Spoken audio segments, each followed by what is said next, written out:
Em um lapso de lucidez, o governo do Quênia mostrou que essa coisa de ler a íris dos outros não é uma boa ideia. Este é o Visão Libertária, sua fonte de informações descentralizadas e distribuídas.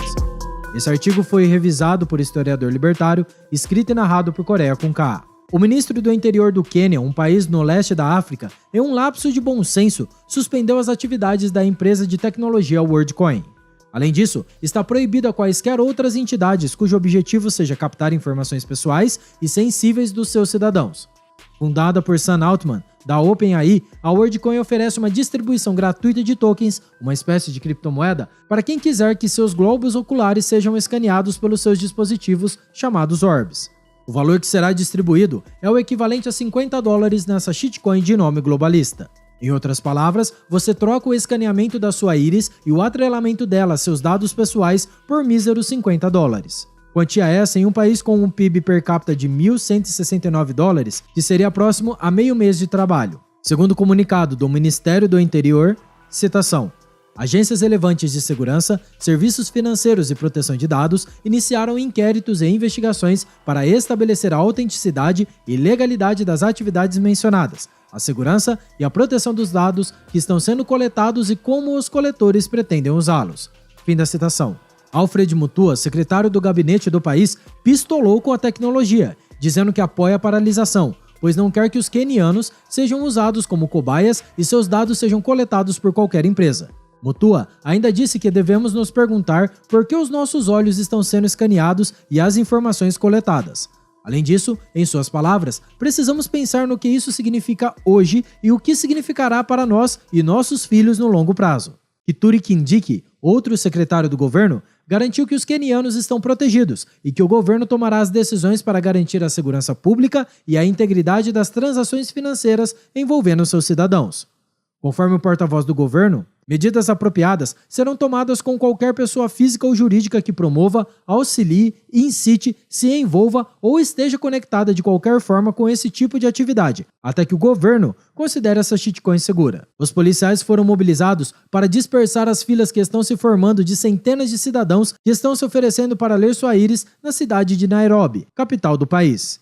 Contudo, o governo afirmou que não irá expulsar a empresa internacional, ao menos por enquanto, pois não infringiu nenhuma lei local. Ou seja, apesar de problemas de segurança com os dados dos cidadãos, a empresa não quebrou nenhuma lei de dados atuais, motivo este para a WorldCoin ter provavelmente inaugurado suas atividades no Quênia. Um dos fundadores da empresa, Alex Blania, contudo, respondeu aos bloqueios governamentais, dizendo que as intenções da empresa são as melhores possíveis. Só faltou dizer a ele que de boas intenções o inferno está cheio. A Tools of Humanity interrompeu o cadastro de identificações mundial no país africano, enquanto buscam trabalhar em conjunto com os reguladores locais para responder quaisquer perguntas que surgirem. Além disso, pediram desculpas pelo contratempo ocasionado. O objetivo declarado do projeto é construir um sistema de identificação global, usando a íris como base, além de gerar um método que prova que a pessoa é realmente um ser humano, principalmente quando se utiliza soluções via internet. Segundo a empresa, no futuro, quando houver um avanço da inteligência artificial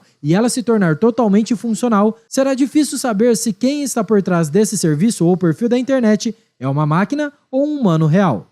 A ação de coletar dados biométricos de todos os seres humanos atraiu diversas críticas e investigações dos reguladores e ativistas em favor da proteção de dados. De acordo com essas entidades, as técnicas usadas pela empresa, especialmente em países não desenvolvidos, podem ser exploratórias.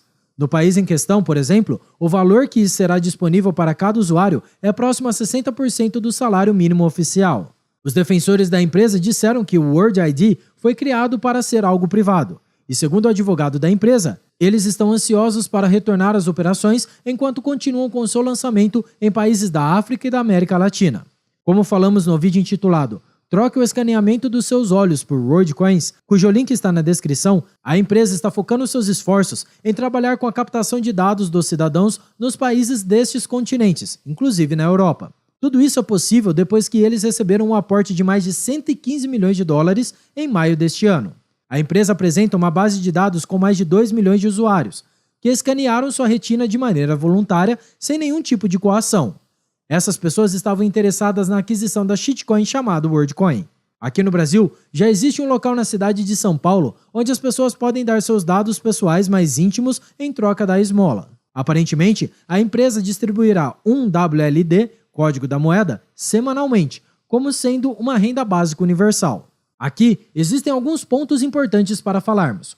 O primeiro deles é sobre o bloqueio realizado pelo governo queniano à empresa. Apesar de concordar com a fala dos burocratas, no sentido de que isso é uma falha grave de privacidade e segurança aos dados dos cidadãos, o método de coação utilizado pelo Estado para evitar que as pessoas deem seus dados para a empresa é errado. Veja, a entidade não está obrigando as pessoas a dar seus dados a ela. Elas estão fazendo isso por livre e espontânea vontade. Não cabe a mim, ou ao governo, ou qualquer outra organização dizer o que as pessoas podem ou não fazer. Se elas acreditam que a promessa de ganho financeiro futuro é melhor que a privacidade dos seus dados, não podemos fazer nada a não ser instruí-las de que estão cometendo um grave erro. O segundo ponto é pouco perceptível, porque no curto prazo parece uma boa ideia, mas no longo prazo se torna péssima. Veja, ninguém sabe como e para que essa empresa irá utilizar os dados das íris das pessoas. Muitos indivíduos acreditam que essa informação não tem valor nenhum e por isso preferem dá-la a quem quiser, contanto que tenha uma contrapartida financeira. Porém, não sabemos o que isso pode significar daqui a alguns anos ou décadas. Além disso, uma coisa é certa: todo o sistema centralizado será invadido. A questão não é se, mas quando. Agora, imagine o que pode significar hackers terem dados de sua íris em um mundo no qual esse dado é a base de acesso de segundo fator, assim como hoje utilizamos nossa digital. Pense no transtorno que isso pode causar. E por fim, a cereja do bolo. Se tem uma coisa que os governos adoram é controlar e monitorar sua população. Pense no controle absurdo que os estados teriam quando a empresa disponibilizar esses dados para entidades governamentais. Imagine o controle massivo que o governo poderia ter sobre a população. Foi uma manifestação contra o governo atual e sua identidade foi confirmada na multidão através de sua íris? Seria uma pena seu saldo bancário no Drex ser bloqueado por atividades consideradas antidemocráticas no dia seguinte, porque um membro do STF simplesmente quis assim. Não que isso seja possível hoje ou em um futuro próximo, ou que isso seja algo que aconteça com uma quantidade cada vez maior de processos aqui no Brasil. Apenas estou mostrando casos hipotéticos, que nada tem a ver com a realidade brasileira. Enfim, atualmente, ser famoso é algo maravilhoso, e a privacidade tem pouco valor. No futuro, talvez, ser um desconhecido e ter seus dados privados seja um novo ouro social. Pois assim como a virgindade, uma vez que a privacidade é retirada de você, nunca mais você a consegue de volta. Obrigado por sua audiência. Se você gostou desse vídeo, clique no ícone de curtir abaixo e compartilhe em sua rede social. Caso deseje ser notificado de outros vídeos, inscreva-se no canal e depois clique no ícone da campainha. Até a próxima e tchau, obrigado!